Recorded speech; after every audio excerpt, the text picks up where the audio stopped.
नमस्कार। Candid conversations के नए एपिसोड में आपका स्वागत है। आज मंगलवार है और मैं हर बार की तरह प्रोफेसर अबदू बसर से बात करूंगा। सर, जो इस समय दुर्गति है देश की, उसको मैं कहां से शुरू करूं? लेकिन सबसे पहले शुरू करता हूं लोकसभा से, क्योंकि लोकसभा का जो बजट सत्र है वो चल रहा है और जिस तरह की खबरें आ रही है वो चिंताजनक हैं। क्योंकि पार्टी कोई भी रह सत्ता में, लेकिन परंपराओं को परिपाटी की जिस तरीके से मटियामेट किया जा रहा है, उस पर मैं व्यक्तिगत रूप से बहुत चिंतित हूं। और शायद अब ओम बिरला जी ने लिमिट क्रॉस कर दी है। ये सब लोग देख रहे हैं। इवन मैं भाजपा समर्थकों से भी मैंने बात की, सब लोग ये मानते हैं कि राहुल गांधी को बोलना चाहिए। इसमें कौन सी बड़ी बात है? कुछ बोलेंगे, कुछ कुछ किताब के बारे में बोलेंगे, आप उसका क्लैरिफिकेशन दे देंगे, इतना ही तो होगा ना, उससे क्या फर्क पड़ता है। लेकिन उन्होंने हद तब कर दी जबकि लोकसभा में नरेंद्र मोदी जी नहीं आए और उन्होंने अगले दिन आके बिरला जी ने आरोप लगाया कि चूंकि महिला एमपीज उनको कुछ हार्म कर सकती थी, उनको कुछ अप्रिय घटना कर सकती थी, इसलिए मैंने उन्हें मना किया। ये बात सब बिल्कुल बिलो द बेल्ट है। ये मतलब ये नहीं एक्सेप्टेबल है। ये कैसे कोई ये मान सकता है कि महिलाएं जो है वो प्रधानमंत्री ऊपर हमला कर देंगी सदन में? और अगर ऐसी बात है तो अब कह रहे हैं भाई कि आप एफआईआर कीजिए, जांच कराइए, कैसी साजिश बन रही थी, आपको कहां से पता चल गया? और अगर करिए तो बिल्कुल उनको अरेस्ट होना चाहिए अगर ऐसी कोई साजिश कर रहा तो। लेकिन खैर, अब शायद लोकसभा में जो विपक्ष है उसने ये तय किया है कि ओम बिरला जी के खिलाफ जो भारतीय संविधान का अनुच्छेद 94 होता है उसके तहत motion to remove the speaker का मोशन लाएंगे और बिरला जी को रिमूव करने की कोशिश करेंगे। हालांकि वो रिमूव तो क्या होंगे, क्योंकि मेजोरिटी भाजपा की है, लेकिन या एनडीए की है मेजोरिटी, लेकिन कम से कम एक एम्बेरसमेंट होगा, उनको एक फेस करना पड़ेगा, उनके उनके ऊपर बहस होगी, उनके जो व्यवहार रहा, जिस तरीके से उन्होंने आचरण किया है उस पर बहस होगी। आज जब सर सुबह संसद शुरू हुई और प्रश्नकाल में सुबह आते हैं बिरला जी, लेकिन आज वो नहीं आए, तो शायद मुझे लगता है कि वो भी फेस नहीं करना चाह रहे हैं और हाउस अर्जन है। मैं सिर्फ इस प्रकरण पे आपका वक्तव्य चाहता हूं कि ये जो परिपाटी को खत्म करने की कोशिश है भाजपा की, ये शायद वो आखिरी कोशिशें हैं भाजपा की जो अब नहीं समझ में आ रहा कि क्या करें। नहीं, भारतीय जनता पार्टी इस थीसिस को लेकर चल रही है कि उसे किसी न किसी तरीके से विपक्ष मुक्त लोकतंत्र बनाना है। विपक्ष मुक्त लोकतंत्र बनाने के लिए सदन से बाहर जो जांच एजेंसियां हैं उनका इस्तेमाल और सदन के अंदर जो पीठासीन अधिकारी हैं उनका इस्तेमाल, ये दो मुख्य रणनीतियां हैं, इसके ऊपर चल रहे हैं। सदन के बाहर वो किस तरीके से कर रहे हैं हम लोगों को पता है, सदन के भीतर किस तरीके से कर रहे हैं ये पहले भी स्पष्ट हो चुका था और भी ज्यादा स्पष्ट हो गया है। अब स्थिति क्या है, जो ओम बिरला है उनके सामने एक तरफ कुआं है और दूसरी तरफ खाई है। कुआं का मतलब यह है कि विपक्ष उनके खिलाफ, खासतौर से कांग्रेस, उनके खिलाफ उन्हें हटाने का एक प्रस्ताव ले आए। ठीक है, मैं ये मानता हूं कि विपक्ष इस स्थिति में नहीं है संख्याओं की दृष्टि से कि उनको हटाया जा सके। विपक्ष के खेमे में भी सब लोग इस बात पर सहमत नहीं है। जैसे तृणमूल कांग्रेस सहमत नहीं हो पाई है अभी तक, आम आदमी पार्टी भी इस पर सहमत नहीं है और शरद पवार की राष्ट्रवादी कांग्रेस भी इसके ऊपर सहमत नहीं है। लेकिन इससे कोई फर्क नहीं पड़ता। कांग्रेस ने कल शाम को ही, जब हम लोग ये कार्यक्रम रिकॉर्ड कर रहे हैं, तो कल शाम तक 102 दस्तखत करा लिए थे अपने प्रस्ताव के ऊपर, जो पर्याप्त हैं। उस प्रस्ताव को मानना पड़ेगा, कम से कम चर्चा के लिए उनको ले जाना पड़ेगा। प्रस्ताव के लिए तो 2 ही एमपी काफी हैं, सिर्फ 2। हाँ, उन्होंने 102 करा लिए हैं साइन, वही तो मैं कह रहा हूं, वो 102 करा लिए। अब ऐसी स्थिति में क्या होगा? ऐसी स्थिति में होगा ये कि उनके रवैये के ऊपर और सदन की जो समृद्ध परंपराएं हैं उनके बरक्स रखते हुए बड़ी जबरदस्त वहां पर चर्चा होगी। उस चर्चा का सभी तरफ प्रसारण होगा और भारतीय जनता पार्टी को काफी माथापच्ची करनी पड़ेगी और लोकसभा अध्यक्ष को काफी शर्मिंदगी का सामना करना पड़ेगा। अब विपक्ष ने इसके अंदर एक स्पिन और मारा है, उसकी चर्चा यहां करना जरूरी है।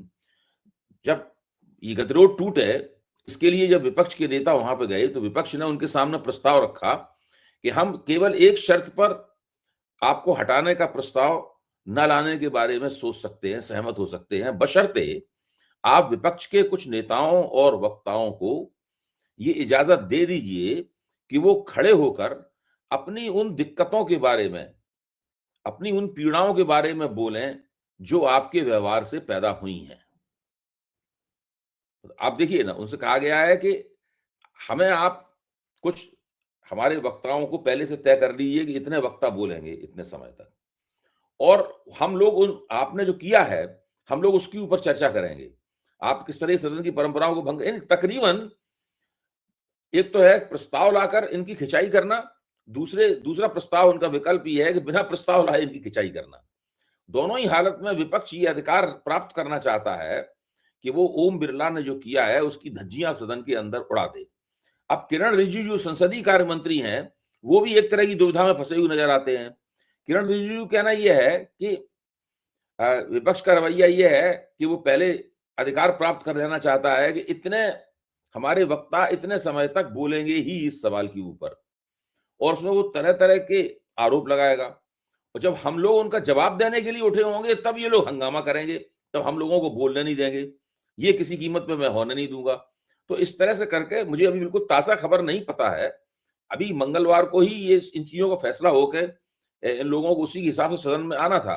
अब बिल्कुल ताजा घटनाक्रम क्या है ये मेरे ख्याल से मुझे नहीं पता है, लेकिन जो ओम बिरला का रवैया रहा है, ओम बिरला का रवैया भारतीय जनता पार्टी का जो राजनीतिक लक्ष्य है उस लक्ष्य को पूरा करने वाला रवैया रहा है। अभी राज्यसभा में नए उपराष्ट्रपति आए हैं, वो थोड़ा सा अभी देखने से नहीं लगता कि वो जगदीप धनखड़ की शैली में, जो उनकी बड़ी आक्रामक शैली थी, उस तरीके से राज्यसभा चला रहे हैं। अभी तो थोड़ा सा वो संयत लगते हैं, लेकिन ओम बिरला साहब ने तो सारी हदें तोड़ दी मेरे ख्याल से। अगर जगदीप धनखड़ को भी दोगुना कर दिया जाए तो ओम बिरला उससे भी आगे हैं। ये स्थिति इनकी है, तो बहुत बुरी स्थिति इनकी है, और विपक्ष ने इनको दोनों तरफ से दबाया है कि चाहे तो हम आपके खिलाफ प्रस्ताव ले आते हैं, और अगर प्रस्ताव आप लाने से रोकना चाहते हैं, अगर आप उस लिस्ट मतलब आप पहले लोकसभा अध्यक्ष बन जाएंगे जिनको हटाने का विपक्ष प्रस्ताव लाया है, भले ही प्रस्ताव वो गिर जाए, लेकिन दर्ज तो हो ही जाएगा कि आपका आचरण इस काबिल नहीं था, विपक्ष ने आपके आचरण को खारिज कर दिया। और अगर आप नहीं चाहते हैं कि आपको शर्मिंदगी से गुजरना पड़े, तो भी आपको विपक्ष को एक सुरक्षित, सुनिश्चित, पूर्व निर्धारित समय आपको देना होगा, ताकि विपक्ष इन समस्याओं के ऊपर चर्चा कर सके। और इससे भाजपा भी फंसी हुई नजर आती है। भाजपा को पता है विपक्ष पूरे समय का सदुपयोग करेगा, पूरा बोलेगा, और जब भाजपा ही खड़े होंगे उसका जवाब देने के लिए, तो विपक्ष क्या करेगा ये अभी तक तय नहीं है, उसको रोक नहीं सकते आप कुछ करने से। जी, नहीं सर, मैं ये कह रहा था कि ऐसे समय मिलना तो मुझे नहीं लगता, और मुझे ये भी नहीं लगता कि वो प्रस्ताव भी स्वीकार होगा, क्योंकि धनखड़ जी के खिलाफ भी जब अविश्वास प्रस्ताव लाए थे तो धनखड़ जी ने कुछ मामूली सा स्पेलिंग मिस्टेक वगैरह करके बहाना बना करके वो प्रस्ताव ही खारिज कर दिया था कि नहीं, इस पर नहीं होगी चर्चा। मेरा सर यह है कि अगर मान लीजिए थोड़ी देर के लिए वो स्वीकृत हो जाता है और इस पर बहस होती है, उस समय बिरला जी चेयर पे बैठेंगे या कोई और बैठेगा, और तब बिरला जी के बारे में बातें होंगी? मेरे ख्याल से कोई और बैठेगा। बिरला जी को उस वक्त अपने आप को रिक्यूज कर लेना चाहिए। आपको तो परंपरा तो यही कहती है कि भाई बिरला जी के खिलाफ प्रस्ताव को बिरला जी क्यों सुनेंगे। अब बिरला जी को रिक्यूज कर लेना चाहिए, किसी दूसरे को सुनना चाहिए जो उनकी उनकी जगह पीठासीन अधिकारी की दायित्व निभाते हैं, उन्हीं में से किसी एक वरिष्ठ व्यक्ति को सुनना चाहिए उसे।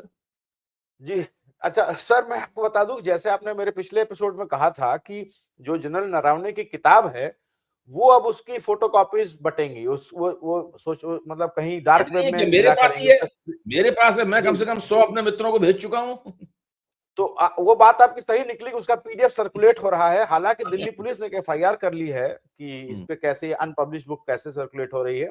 बहरहाल जो भी हो, अभी हालांकि वो किताब मेरे पास नहीं आई है, मैं आपको भेज तो मेरा पब्लिकली उस कह रहा हूँ, मैं किताब आपको में भेज दूंगा। ऐसा लोग बता रहे हैं कि सिर्फ जो एक इंसिडेंट ये कैलाश रिज वाला कोट कर रहे थे उस दिन राहुल गांधी, सिर्फ वो एक बात नहीं है, उसमें कई जगह ऐसी ऐसी बातें हैं जहां पे कि नरेंद्र मोदी की नेतृत्व क्षमता पे, उनके निर्णय लेने की क्षमता पे बहुत सारे क्वेश्चन हैं। बहुत सारे जी जी। ऐसे इंसिडेंट्स हैं जहां पे लगता है कि नरेंद्र मोदी वो नहीं है जो वो बार बार स्टेज से खड़े होकर कहते हैं, वो चिकन आउट करते हैं बार बार। वो किताब से आपको लगता है कि अब उसको रोकना भाजपा के लिए मुश्किल है, चाहे एफआईआर कर लें चाहे कुछ कर लें? रोकना क्या है, वो तो रुक ही नहीं रही है, वो तो सब जगह मौजूद है, बड़े पैमाने पर उस किताब को पढ़ा जा रहा है। जनरल नरवणे नरवणे की किताब अगर चुपचाप छप जाती, और इस वक्त छपे हुए उसे काफी दिन हो चुके होते, और उसके ऊपर इस तरह की चर्चा नहीं होती, तो दरअसल वो कुल मिलाकर एकेडमिक इंटरेस्ट की किताब होती, और उसको अगर विपक्ष उस मसले को उठाना चाहता तो शायद वो मसला इतना नहीं चिपकता। लोग कहते हैं कौन अंग्रेजी किताब को पढ़े, अब तो बहुत जल्दी ही उसका एक विवादास्पद एक जो बहुचर्चित अंश है वो तो हिंदी में आ चुका है, और बाकी अंश भी उसमें से छांट छांट के जिनका आप जिक्र कर रहे हैं वो हिंदी में आके सब जगह फैला दिया जाएगा। नरेंद्र मोदी ने बहुत बड़ा अपना नुकसान कर लिया है। मैं इस बात को बार-बार कह रहा हूं आजकल, और मैं मानता हूं बिल्कुल कि नरेंद्र मोदी ने पिछले दिनों कुछ ऐसी गलतियां की हैं जिनका उनकी छवि को लेकर, उनकी सरकार की छवि को लेकर, उनकी राजनीतिक साख को लेकर अल्पकालीन और दूरगामी दोनों नुकसान हो रहे हैं। एक और उसमें वो आकलन करने में सब गलत साबित हुए। जैसे एक तो ये वाला मामला है विश्वविद्यालय अनुदान आयोग की इक्विटी नियमावली यूजीसी वाला। वाला जी। मैं जी। आपको बताऊं, कल मैं दिल्ली में आनंद विहार बस, मैं बिल्कुल साफ तौर पर बता रहा हूं, आनंद विहार स्टेशन से मैंने टैक्सी ली अपने घर की तरफ, और वो टैक्सी ड्राइवर जो था वो बड़ी तेज आवाज में एक भाषण चला रहा था टैक्सी के अंदर। बड़ा दिलचस्प है, बता दूं आपको। तो मैंने पहचान लिया वो संजय सिंह की आवाज थी। वो विश्वविद्यालय अनुदान यूजीसी के बिल के यूजीसी की इक्विटी नियमावली के ऊपर भाषण दे रहे थे। तो मैंने पूछा, आप ये भाषण क्यों चला रहे हैं? जरा इतनी तेज आवाज में मत चलाइए, इसको धीमा कीजिए, अच्छा नहीं लग रहा है, इतनी तेज आवाज कार के अंदर चला रहे हैं। तो उसने वो तो धीमा कर दिया, लेकिन उसका गुस्सा नहीं थमा। वो कह रहा था कि मोदी सरकार की वो हालत होगी जो कि विश्वनाथ प्रताप सिंह की सरकार की हुई थी। ये सरकार किसी तरह से नहीं बच सकती, ये हम लोगों के वोटों से बनी है, और हम लोगों को ही इतना नुकसान इसने पहुंचाया है, इसकी कोई सीमा नहीं। उसके पास शिकायतों की इतनी लंबी सूची थी, मैंने कल्पना भी नहीं कर सकता था कि कोई ऊंची जाति का व्यक्ति मोदी सरकार के खिलाफ शिकायतों का इतनी बड़ी चार्जशीट रख सकता है। मैं बस नहीं चला, मैं उसकी बात को टेप नहीं कर पाया, उसकी बात को रिकॉर्ड नहीं कर पाया, वरना वो अपने आप में मोदी सरकार के खिलाफ ऊंची जातियों की तरफ से दिया गया एक बड़ा नुमाइंदगी वाला वक्तव्य था। और ऐसा एक बार पहले भी हो चुका है, जिस दिनों यूजीसी की जो आंदोलन चल रहा था, उस वक्त भी एक टैक्सी ड्राइवर ने मुझसे इस तरह की बातें कही थी। देखिए, वो एक बहुत बड़ी गलती है। अभी मार्च में जब सुप्रीम कोर्ट सुनेगा, और SC ST वाले पहले से ही अपने तरह से शांतिपूर्ण आंदोलन चला रहे हैं, वो कोई सक्रिय, और ऊंची जातियों वाले भी चुपचाप बैठे हुए देख रहे हैं क्या हो रहा है, वो भी कभी भी मैदान में दोबारा वो कूद पड़ेंगे। उसके बाद ये जो ट्रंप के साथ ट्रेड डील है, इससे भी इनको बहुत भयंकर नुकसान। अच्छा, वो बंदा ट्रेड डील के बारे में भी बोल रहा था। वो कह रहा था कि हिंदुस्तान का किसान उबल रहा है, वो कभी इतनी, इस बार सरकार पे इतना बड़ा हमला करेगा कि सरकार हिल जाएगी बुरी तरीके से। वो ट्रेड डील के बारे में भी बोल रहा है। और मतलब वो सब, ये जो पूरा सिलसिला हुआ है, और फिर ये नरवाने वाली किताब, ये 3 बहुत बड़ी गलतियां हैं जिससे मोदी सरकार की व्यक्तिगत रूप से और मोदी जी की व्यक्तिगत रूप से मोदी सरकार की छवि का बहुत नुकसान हुआ है। जी। नहीं सर, मैं भी इधर मेरे व्यक्तिगत, मैंने भी कई फंक्शंस में गया, लोगों से मिला, बाहर भी निकला। मुझे ऐसा लगता है सर कि इस हिंदी पट्टी में जो अपर कास्ट है वो बहुत सी परेशानियों को, रोजमर्रा की परेशानियों से जूझ रहा है, लेकिन चूंकि वो उसका एक कमिटमेंट है बीजेपी के प्रति या नरेंद्र मोदी के प्रति, तो वो छोटी मोटी बातों पर रिएक्ट नहीं करता। जैसे तैसे घर चल रहा है, नौकरी में कोई समस्याएं हैं तो भी कुछ नहीं बोल रहा है। मुझे ऐसा लगता है कि यूजीसी वाला एक ऐसा ट्रिगर पॉइंट हो गया कि उसके बहुत सारे दर्द निकल के आ रहे हैं। बिल्कुल। एक सर मुझे फीडबैक और मिला, जो मैं हम्म, समझ पाया कि हम लोग अक्सर ही चिंता करते हैं कि मिनिस्ट्री मीडिया कॉम्प्रोमाइज, और भाजपा सरकार की बहुत बड़ी सफलता नरेंद्र मोदी की, उन्होंने मीडिया पे कब्जा किया है। वो गलत से गलत काम करके आए, उसको भाजपा के जो गोदी मीडिया वो मास्टर स्ट्रोक बताना ही शुरू कर देगा। हम्म, लेकिन सर मैं ये समझ पाया कि बहुत सारे, मैं भाजपा समर्थकों से मिला, एक भी ऐसी छोटी से छोटी बात नहीं है जो कि उन लोगों को नहीं पता है, इस समाज में लोगों को। वो ट्रेड डील की बारीकियां हो, जनरल नरवणे की किताब की बारीकियां हो, सब कुछ सबको पता है, और जरिया है वो सोशल मीडिया। भले रीच कम हो रही हो, हमारी रीच कम हो रही है, बहुत सारे और भी टेक्निकल उसके डाले जा रहे हैं, कभी डीमोनेटाइज होता है, कभी कॉपीराइट का स्ट्राइक दिया जाता है। इन सब के बावजूद सर सोशल मीडिया को रोक पाना भाजपा के लिए अब मुश्किल है। नहीं, आप बिल्कुल ठीक कह रहे हैं। देखिए, जो गोदी मीडिया पर भी जो खबर आती है, उस खबर को भी लोग, ऊंची जातियों के लोग आमतौर पर पढ़े लिखे होते हैं।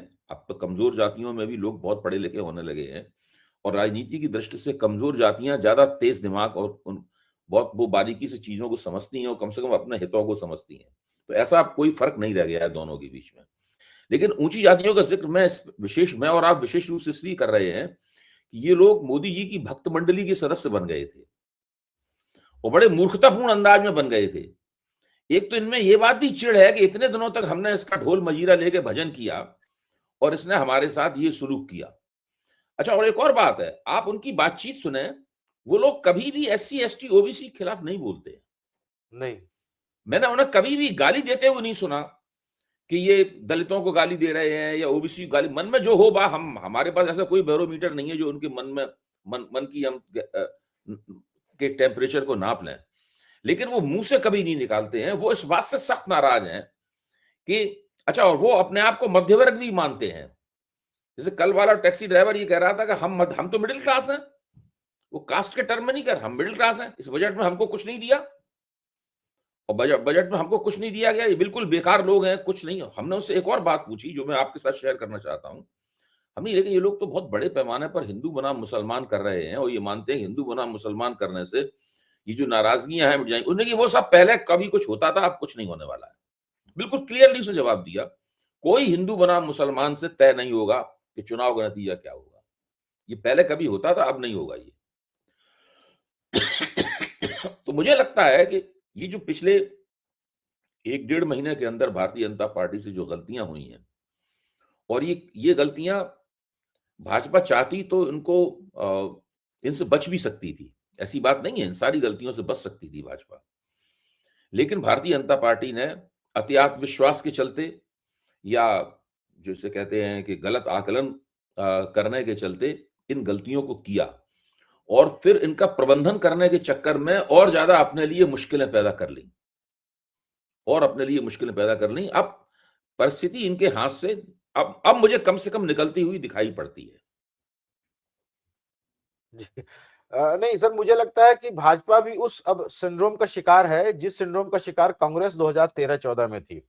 क्योंकि मुझे वाकया याद है सर कि 2012-13 में जब ये अन्ना आंदोलन चल रहा था, कॉमनवेल्थ घोटाला, कोल घोटाला, ये सारी सारी बुरी बातों, कांग्रेस के बारे में बुरी बातें कही जा रही थी। तो मैं कांग्रेस एमपी से मिला, उन्होंने कहा कोई बात नहीं, क्या फर्क पड़ता है, इमरजेंसी के बाद भी कांग्रेस की जो है वो 148 सीटें आ गई थी, साउथ से हमें सीटें आ जाती, कोई दिक्कत नहीं है। शायद बीजेपी भी उसी सिंड्रोम में जी रही है कि ये कभी नहीं होगा और हम तो अनंत काल तक सरकार में रहेंगे। लेकिन सर, जो एक मुद्दा और बात कर लूं मैं ट्रेड डील का। ट्रेड डील में सर जो ऐतिहासिक गलती हम लोग कह रहे थे कि नरेंद्र मोदी नहीं करेंगे, आखिर में अब तो डिटेल सामने आ गई है, वो एग्रीकल्चर तो खोल दिया गया है और अब भाजपा वाले बरगला रहे हैं कि नहीं नहीं, और जो शर्तें रखी हैं कि रूस से तेल बंद कीजिए, वो रूस से तेल बंद हो रहा है। एमईए से पूछा था एक्सटर्नल अफेयर्स मिनिस्ट्री से, तो वो कहते हैं कि आप कॉमर्स मिनिस्टर पूछिए, कॉमर्स मिनिस्टर पूछा था, कहते हैं एमईए से पूछिए। ये गड़बड़ है, एक बड़ी मुसीबत नरेंद्र मोदी के लिए खड़ी होती जा रही है, आपको लगता है? देखिए, हम और आप सोशल मीडिया पे हैं, हम लोग वीडियो बनाते हैं, हमें पता लग जाता है उस वीडियो को कितने लोगों ने देखा।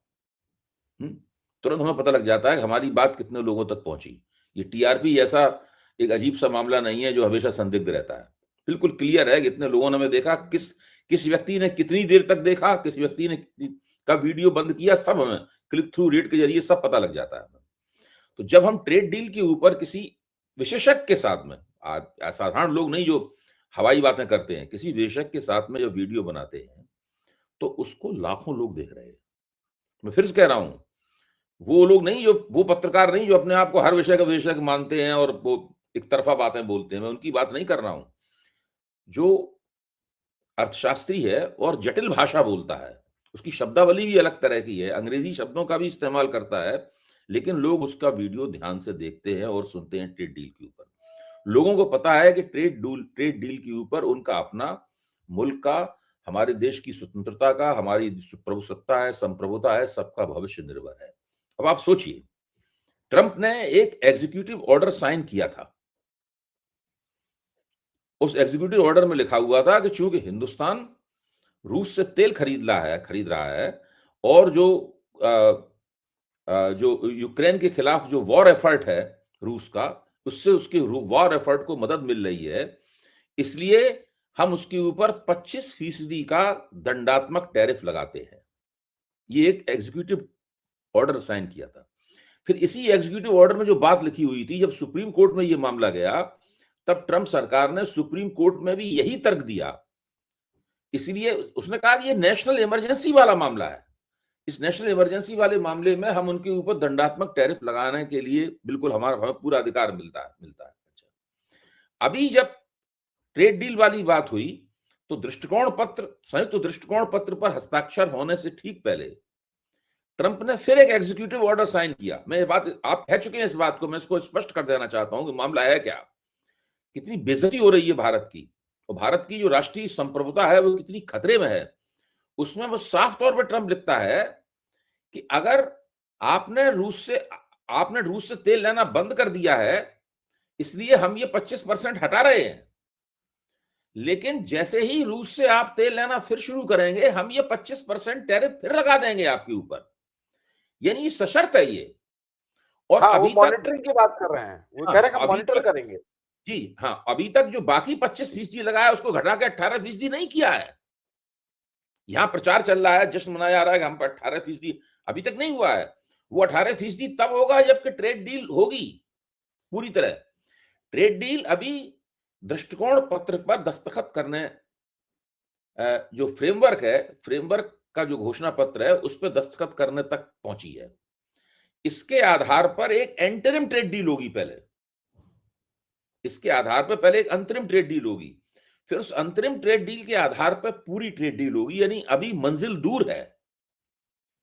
और इसमें जानता है अमेरिका कि वो भारत के ऊपर और कस के दबाव डालेगा, और जहां जहां भारत थोड़ा बहुत अड़ रहा है कि हम ये नहीं करेंगे वो नहीं करेंगे, उन सबको भारत जो है वो उनको सारे विरोधों को हटा देगा, वो सारे बैरियर्स जो भारत ने लगा रखे उठा देगा। अंततः जब फाइनल ट्रेड डील होगी उस वक्त तक भारत का कृषि बाजार कमोबेश अमेरिका के लिए पूरी तरह खुल चुका होगा, और अमेरिकी उत्पाद जिसमें जेनेटिकली मॉडिफाइड जो फसलें हैं उनके उत्पाद भी शामिल होंगे।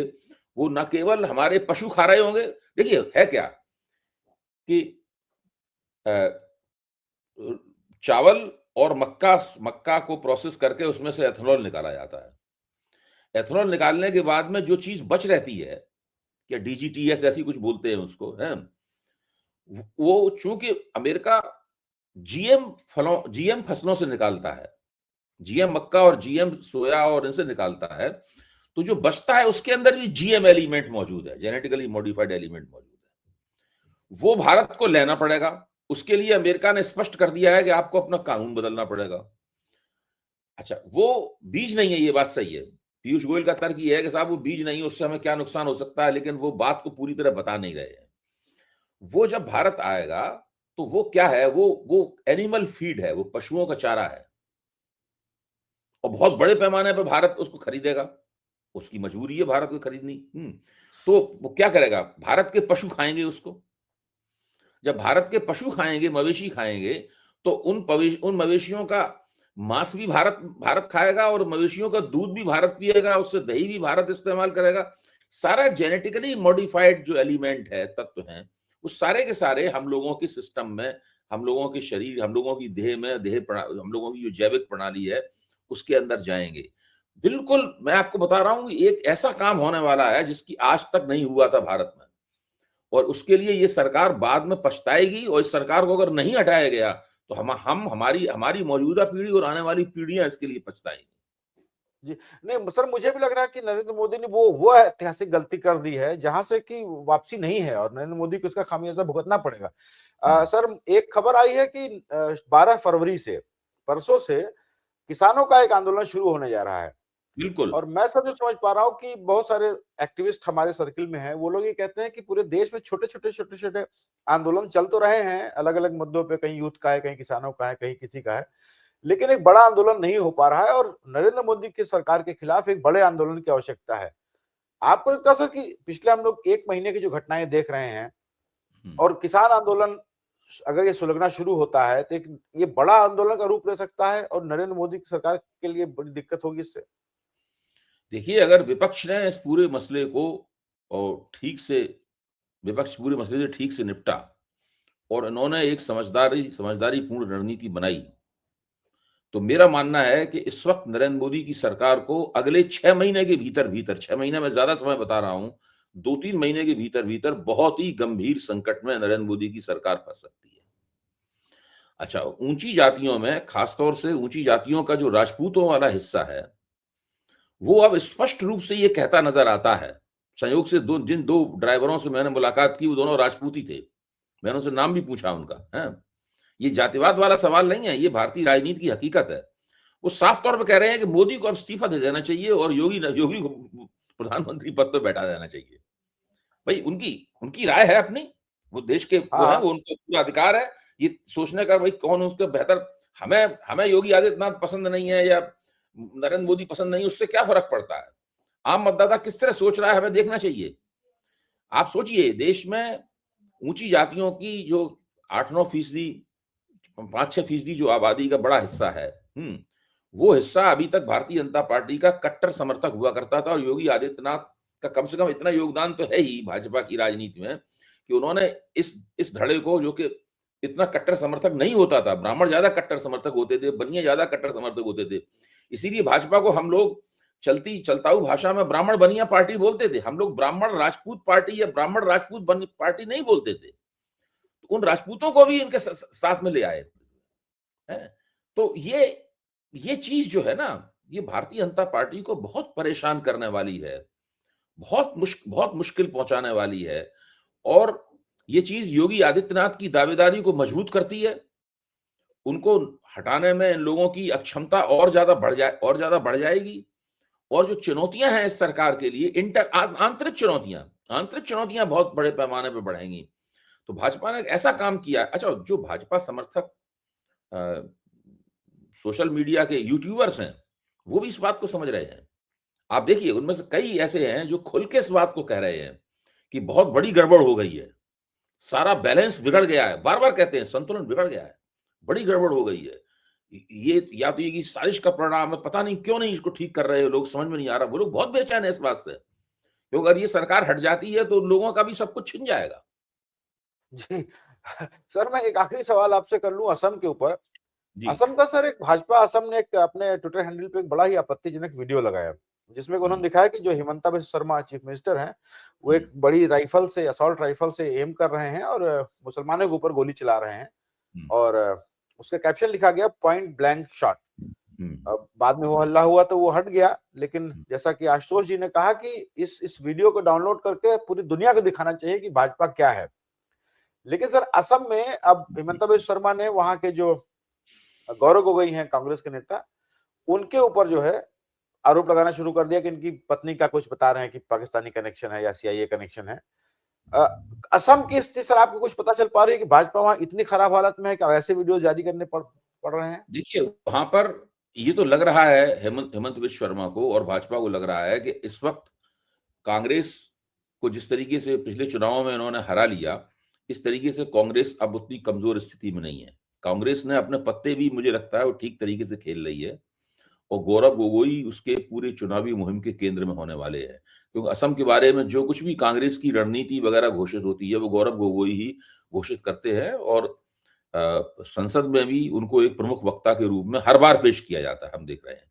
और वो अच्छा बोलते हैं, मैं मानता हूं वो अच्छा बोलते हैं। मेरे ख्याल से कांग्रेस की यंग ब्रिगेड है, उसमें गौरव गोगोई काफी चमकदार, मतलब जो है। आप देखिए आपके सचिन पायलट भी अच्छे वक्ता हैं, लेकिन सचिन पायलट को ये सब जिम्मेदारियां नहीं प्राप्त होती, गौरव गोगोई को ये सब जिम्मेदारियां प्राप्त होती हैं। तो मुझे लगता है इस बार कांग्रेस बहुत ही कड़ा मुकाबला भाजपा करेगी और हो सकता है कि असम के नतीजे जो हैं भाजपा को आश्चर्यचकित कर दें। और इस बात को ये लोग भी समझ रहे होंगे, इसलिए जैसे ही इनको लगता है कि हारने वाले हैं या कमजोर हो रहे हैं, वैसे ही घोर सांप्रदायिक हो जाते हैं।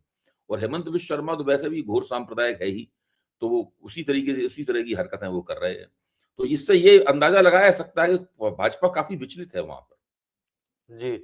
नहीं, गौरव गोगोई को भी कांग्रेस ने काफी मौका दिया, उनको हाईलाइट किया है। आपको याद हो सर कि जी। कई बार जब डिबेट की ओपनिंग होती है तो गौरव गोगोई पहले वक्ता होते हैं। हाँ, वही मैं कह रहा हालांकि हूँ, हिंदी बेशक हिंदी कह रहा हूँ। भाषी प्रदेश से नहीं आते हैं, उसके बावजूद जो है उनको एक अच्छा अवसर दिया जाता है कि पहला ओपनिंग डिबेट वो तो हिंदी करेंगे। फर्स्ट क्लास हम लोगों की तरह बोलते हैं, उसमें कोई दिक्कत है ही नहीं। हाँ हाँ, तो हाँ, नहीं, जैसे लीड ही होता है वही हिंदी में किसी हिंदी भाषी वाले दिया है, लेकिन वो अच्छा बोलते हैं, तथ्यपरक बोलते हैं। और देखते हैं, असम में अभी कहानी बाकी है।